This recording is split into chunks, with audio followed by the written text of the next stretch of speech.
we just showed a clip, our radio audience just returned, of you handing out biscuits. Did you see Sean Payton hand out biscuits in his farewell press conference as the coach of the New Orleans Saints? Did you not? I don't know if I did. I mean, he did that. He literally handed he to the press. Yes. Oh, that's great. And he mentioned your show. Oh, that's lovely. Yeah. No, I mean, it's crazy that we forget sometimes that folks actually watch the show. That was a thing I felt when I worked at SNL too. You just feel like, okay, we're putting on this little pageant for 300 people and for each other each week, and then Sundays people would be like, hey, great show last night. Oh my gosh. So the fact that people at all ends of the spectrum, have watched the show and reference it. I can't catch them all, but I'm surprised that one. He did that. Yeah. As a matter of fact, so we have behind up there. We have a Believe sign. If you see it up there, we had Sean Payton sign that when he was here. And Coach Beard signed it, Brendan Hunt, when he was here in studio a few weeks ago. That's great. If you got $15, I'll sign it for you. Go. Oh, sure.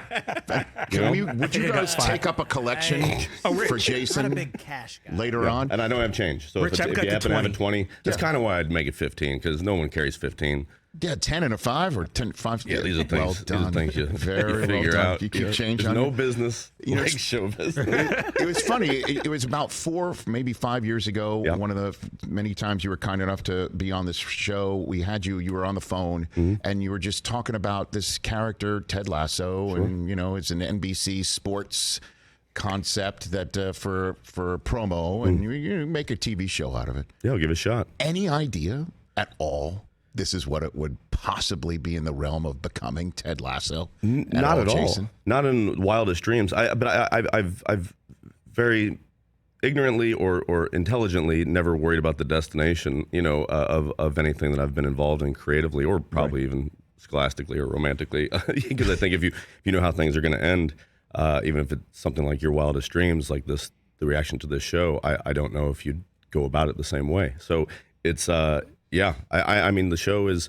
everything that I would hope it would be, and the caliber of people we have working behind the camera and in front of the camera and in every realm has been absolutely something that I would have been able to manifest, or at least imagine. But the reaction to it, no way, Jose. For it to be born out of, again, just when was the first time you put on the Lasso gear? Like when did that happen? That would have been August 2013. Yeah. Damn. No, we did, Brendan and Joe and I did those commercials. In 2013. Yeah. And by my math, Otis was also my son. Was conceived that same week. So that was a heck of a week. I was in a real creative space, and look, to my credit, I was smart enough to be around, make both these things with incredible people.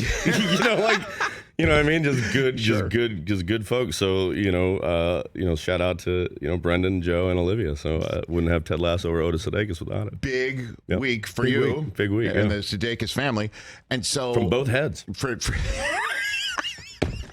Can I say that? I think that's fine. I think that's passable. I think that's good. Yeah. And very creative, I might say. Well, it's just anatomy. A plus. I don't know. Again, I'd argue it's right, maybe up there with your fart scent, but all right. Oh my gosh.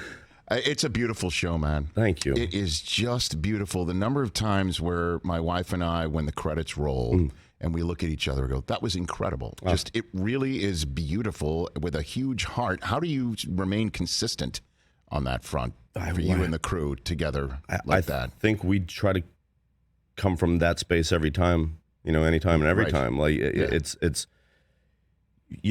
from the get-go, that's always been what it was. Not the commercial necessarily, but certainly by the second commercial, I think that's where it always came from, was like this space of gee whiz, and it's I don't think we're inventing anything, and I'm not saying anybody's accusing us or endowing us with that, but we are just sort of going back to this place again of what would be the best, would be the choice here. What is, because I understand and have always appreciated and always responded to the wish fulfillment of getting back at people, of retribution, of the good guys losing or the bad guys losing, at the good guys, sword or lightsaber, wit. But it's also just kind of interesting to see, like, if you don't have that opportunity to do that, if you don't have a cape, if you don't have, good, writers right there off set in real life that maybe fall in your heart and, trying to see the best of a situation, even if it's not the outcome that you want. There might be strength in that too, heroics in that. But so we're just sort of messing around with that. Catch the Rich Eisen Show every single day on the Roku channel, 12 to 3 Eastern, for free.